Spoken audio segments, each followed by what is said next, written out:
अगर आपका क्रिएटिनिन का लेवल भी 5, 6, 7 पहुंच गया है, डॉक्टर ने डायलिसिस के लिए बोल दिया गया है, तो ये वीडियो आप ही के लिए है। जब हमारी किडनी काम करना बंद कर जाती है बीपी की वजह से, शुगर की वजह से, तो किडनी जो है ना वो हमारी बॉडी में बनने वाले वेस्ट मटेरियल को फिल्टर आउट नहीं कर पा रही होती। जब वो फिल्टर आउट नहीं कर पा रही है तो जो वेस्ट मटेरियल बॉडी में बन रहा है वो बॉडी में ही इकट्ठा हो रहा है और इसी वजह से आपकी रिपोर्टें खराब आती हैं। जीएफआर गिर जाता है, क्रिएटिनिन लेवल ऊपर होता है, यूरिया लेवल ऊपर होता है, बाकी छोटी मोटी परेशानी अलग से। जब भी क्रिएटिनिन बढ़ता है ना तो बॉडी में एकदम सिम्टम नहीं आते। जब लेवल 4 को क्रॉस करना शुरू करता है तब बॉडी में थोड़ी सी थकावट, कमजोरी महसूस होनी शुरू होती है। जब 5, 6, 7 पहुंचना शुरू होता है तो कुछ पेशेंट्स में सिम्टम नजर आने शुरू होते हैं और उन पेशेंट में नजर आते हैं जो थोड़े से डेलिकेट से होते हैं। ये जो सिम्टम्स आ रहे होते हैं अक्सर ये इग्नोर्ड हो जाते हैं, मगर जब कोई रिपोर्ट करवाता है, डॉक्टर देखता है और कहता है कि जाके डायलिसिस करवाओ। पेशेंट कहते हैं मेरे को तो दिक्कत महसूस ही नहीं हो रही, मेरा बॉडी तो बिल्कुल एक्टिव है, अगर मेरी किडनी खराब हो रही तो मुझे पता तो लगे। बट ऐसा नहीं होता हर केस के अंदर। अब हमने करना क्या है, क्योंकि अगर किडनी और ख़राब होती रही लेवल ऊपर बढ़ते चले जाएंगे और फाइनली हमें डायलिसिस और ट्रांसप्लांट भी करवाना पड़ेगा। तो ये जो लेवल होता है यहाँ से हमारा कंट्रोल करना ईजी होता है। इसके लिए आपको समझना पड़ता है अपनी बॉडी को, अपनी किडनीज को, तब आप इसको ईजिली मैनेज कर पाते हैं। पहला शुरुआत करते हैं हम खाने पीने से कि खाना पीना किस तरह से हेल्प करता है किसी किडनी पेशेंट में क्रिएटिनिन को कंट्रोल करने में। अब क्रिएटिनिन जो है ना वो प्रोटीन बेस्ड वेस्ट मटेरियल होता है। जितना प्रोटीन खाओगे उतना क्रिएटिनिन शरीर में बनेगा। मैं चिकन खाऊंगा, मैं फिश खाऊंगा, मैं अंडे खाऊंगा, क्रिएटिनिन ज़्यादा बनेगा।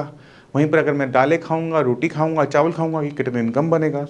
तो मुझे पता है कि अगर मैंने अपने खाने के अंदर वेजिटेरियन खाना रखता हूँ, सब्जियाँ खाता हूँ, मैं राइस चपाती खाता हूँ, मैं जो खाता हूँ, तो मेरी बॉडी में क्रिएटिनिन की जो फॉर्मेशन है वो कंट्रोल हो जाएगी। अब कुछ लोग होते हैं जो पूरी ज़िंदगी नॉनवेज खा रहे होते हैं और अक्सर नॉनवेज लंबे टाइम तक खाने की वजह से उनकी किडनी खराब हो रही होती है। जब हम उनको कहते हैं कि आप वेजिटेरियन बन जाओ, वो एकदम कहते हैं अरे हमसे कैसे होगा, हम तो इतने हो गए, पूरी ज़िंदगी खाते आए, अब कैसे बंद कर दें। अगर आपने अपनी किडनी को सर्वाइव करवाना है तो आपको वेजिटेरियन खाने पे आना पड़ता है। वेजिटेरियन खाने में कोई कमी नहीं होती। हमारे इंडिया के अंदर मैक्सिमम पॉपुलेशन वेजिटेरियन ही है और वो सुखी भी हैं। तो आपने आज नॉनवेज जो खाते हो उसको आप छोड़ दो, वेजिटेरियन खाने पर आ जाओ, तो आपकी किडनी बच जाएगी, बॉडी में क्रिएटिनिन यूरिया कम बनेगा। अब चलते हैं यूरिया के ऊपर कि हम यूरिया को कैसे कंट्रोल कर सकते हैं। तो यूरिया के लिए बनता कहाँ पर है? यूरिया बनता है हमारे लीवर में। अगर हम कोई भी चीज़ ऐसी खाते हैं जहाँ पे लीवर को बहुत सारा काम करना पड़ेगा तो वो बहुत सारा यूरिया बनाएगा। तो हमें खाना वो खाना है जो हमारे लीवर के लिए लाइट हो। हम खाना लाइट क्या खाते हैं? अगर वो तला हुआ नहीं है, अगर वो डीप फ्राइड नहीं है, तो वो लाइट हो जाता है, राइट। जैसे राइस है, चपाती है, सब्जियां हैं, ये भारी नहीं होती। बट जब हम इसी की हम आटे की हम पूड़ियाँ बना लेते हैं तो वो हैवी हो जाता है। भटूरे खाते हैं वो हैवी हो जाता है, छोले खाते हैं हैवी हो जाता है, उड़द की दाल खाते हैं वो हैवी हो जाता है। बट मूंग की दाल वो हल्की है, रोटी भटूरे के कंपैरेटिव में हल्की है, पूड़ी भारी है तो रोटी फिर हल्की है। तो हमने क्या करना होता है? हमने थोड़ा सा चेंज करना होता है। हम ड्राई पराठा भी खा सकते हैं, गाजर मूली पैचा गोभी का फिलिंग करी और हमने रोटी टाइप बना लिया, उसमें घी तेल नहीं लगाया, तो वो भी लाइट है। तो हमने क्या किया? अपने खाने पीने के तरीकों को बदल लिया और खाने पीने की आइटमों को बदल लिया जिससे हमारी लीवर पे लोड ना आए। लीवर अगर हमारा ज़्यादा काम नहीं करेगा तो ज़्यादा वो यूरिया नहीं बनाएगा और आपकी रिपोर्टों में कंट्रोल करने में वो हेल्पफुल रहेगा। अब चलते हैं कि किडनी का भी तो रोल है। किडनी का तो ये काम है, किडनी काम नहीं कर रही, खाना पीना अगर आप रोक लोगे तो उससे किडनी थोड़ा ठीक हो जाएगी। क्रिएटिनिन यूरिया के लेवल में ज़रूर फर्क आएगा बट किडनी थोड़ा ठीक हुई, किडनी तो खराब हो रही है ना। अब सोचो कि आपकी किडनी खराब पहले हुई क्यों? तो अक्सर देखने को मिलता है 80% केसेस में कि बीपी हाई था, शुगर हाई थी, ध्यान नहीं रखा, मेडिसिन नहीं खाई, किडनी खराब हो गई। अब क्या करें? बीपी शुगर टेस्ट करो।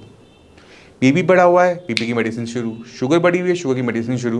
पहले बीपी शुगर को किसी भी कीमत पे कंट्रोल में लेकर आओ। क्यों? क्योंकि कोई भी ट्रीटमेंट लोगे, कोई भी मेडिसिन खाओगे, बीपी शुगर हाई बना रहेगा तो वो कॉन्टिन्यूसली आपकी किडनी को डैमेज करता रहेगा। तो जो मर्जी रिपेयर हो रहा हो वो शाम तक जब बीपी बढ़ेगा, शुगर बढ़ेगा, वो दोबारा से खराब हो जाएगा। तो पहला काम बीपी शुगर को कंट्रोल में लेकर आना किसी भी कीमत पर।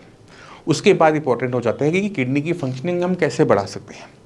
अब जब हमने बीपी शुगर कंट्रोल कर लिया तो बॉडी में कैसे एनवायरनमेंट सर्कमस्टांसेस बन गए जहाँ बॉडी अपने आप को हील कर सकती है।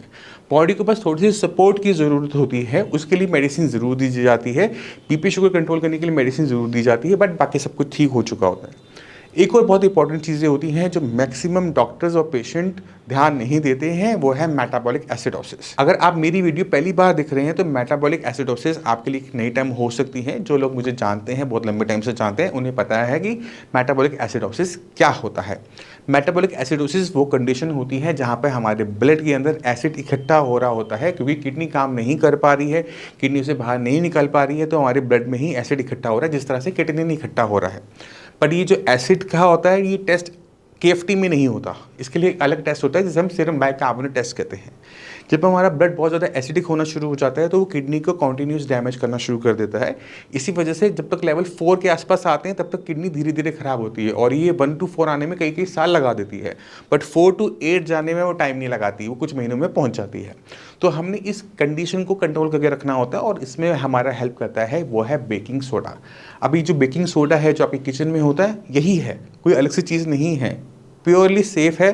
तो कोई भी किडनी का पेशेंट इसको ले सकता है, बट इसको आपने पाउडर फॉर्म में नहीं लेना होता। इसकी टैबलेट्स बनकर आती हैं जो डॉक्टर आपको लिख के देता है, आपने उसका यूज़ करना है जिससे आपकी बॉडी में मेटाबॉलिक एसिडोसिस कंट्रोल में रहे, वो आगे ना बढ़े। अगर आपने जो मैंने आपको बातें कही, खाना पीना कंट्रोल कर लेते हो, अपने बीपी शुगर कंट्रोल कर लेते हो, आप अपनी किडनी की फंक्शन बढ़ाने के लिए मेडिसिन का सही ट्रीटमेंट कर लेते हो, मेटाबॉलिक एसिडोसिस के लिए जो ट्रीटमेंट दिया जाता है उसे आप कर लेते हो, डॉक्टर की सारी बातें मान लेते हो, तो रिपोर्टें आपकी कुछ इस तरह से बदलती हैं। नमस्कार, मेरा नाम है डॉक्टर पुरु दमन और आज हमारे साथ हैं संजना मेहता जी। संजना मेहता जी, आपको किडनी की दिक्कत कब पता लगी थी? कम से कम 4 से 5 साल पहले। तब किडनी लेवल कितना था? उस टाइम 1.2 के आसपास था। और जब आप पिछले महीने आए थे तब आपका किडनी लेवल कितना था? 11 पॉइंट। और इस बीच में आपने किसी से ट्रीटमेंट तो लिया होगा? नहीं। ट्रीटमेंट ही नहीं लिया कोई? नहीं, वो अंग्रेजी दवाइयाँ ली थी बस। अंग्रेजी दवाइयाँ हाँ। ली थी। और जब लास्ट टाइम आए थे डॉक्टर ने कुछ बोला था कि डायलिसिस के लिए बोला था। डायलिसिस के लिए बोला था? 11 के लेवल पे डायलिसिस बोला हुआ था। और अभी लेवल कितना है? 6 पॉइंट। 6 पॉइंट है। तो अब 1 महीने की दवाई में आपका 11 से 6 पर आया है। तो आपको अपने शरीर में कोई बदलाव नजर आ रहा है? बताओ। पहले ज़्यादा वीकनेस रहती थी, अब कम में। ठीक है। भूख खुली थोड़ी सी हमारी? हाँ। बीपी ठीक रह रहा है? हाँ भी।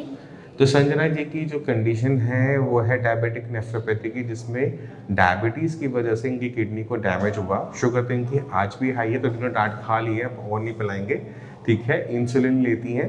डायलिसिस की जो कंडीशन हुई थी वो एक ऐसी बीमारी जिसको हम बहुत हल्के में लेते हैं, डायबिटीज़, उसकी वजह से हुआ था। अब जब डायबिटीज़ हमारी कंट्रोल में आती है तो किडनी जो है वो अपना रिस्पॉन्स देना शुरू करती है, किडनी अपने आप को रिवाइव करने की कोशिश करती है, हमें बस थोड़ी सी उसकी हेल्प करनी होती है। और वही हुआ है कि लास्ट 1 मंथ में हमारे जो लेवल थे वो 11 से 6 एकदम ड्रॉप हुआ है। अब जो किडनी के पेशेंट हैं आपके जैसे, उनको मोटिवेट कर रहा हूँ, उनको बताओ कि उनको क्या करना चाहिए और क्या नहीं करना चाहिए, किस तरह से खाना चाहिए, किस तरह से रहना चाहिए। सबसे पहले जो डाइट दी गई है उसको फॉलो करें। तो खाना तो पूरा खाने के लिए बोला जाता है। हाँ। उम्मीद करते हैं कि इस महीने जो आपकी स्वेलिंग है वो भी उतर जाएगी और हम बेटर हो जाएंगे। तो आपको खाने को थोड़ा सा बदलना पड़ता है, कुछ आइटमें आपको छोड़नी होती है। अगर स्वेलिंग है तो नमक कम करना पड़ता है, बट हाँ, नमक छोड़ा नहीं जाता है। और थायराइड का खास ध्यान रखा जाता है जहाँ पर स्वेलिंग होती है। तो छोटे छोटे बदलाव होते हैं, पेशेंट को उसे समझना चाहिए, उसे अप्लाई करना चाहिए, फिर हमें रिजल्ट्स इसी तरह से अच्छे मिलते हैं। तो आपने खुद देखा कि किस तरह से आप अपने किडनी लेवल को डाउन कर सकते हो, मगर आपको एक सिस्टमेटिक तरीके से काम करना पड़ता है। आपको सिर्फ मेडिसिन खाने से काम नहीं बनेगा, आपको कॉन्टीन्यूसली अपने बीपी शुगर को मॉनिटर करना पड़ता है, अपने खाने पीने को मॉनिटर करना पड़ता है। आप जहाँ लापरवाही करोगे वहाँ पर आपकी बॉडी आपका साथ नहीं देगी। इस चीज़ को हमेशा याद रखिएगा और इसी के साथ चलने की मुझे आगे दे दीजिएगा। मिलते हैं अगली वीडियो में, तब तक के लिए नमस्कार।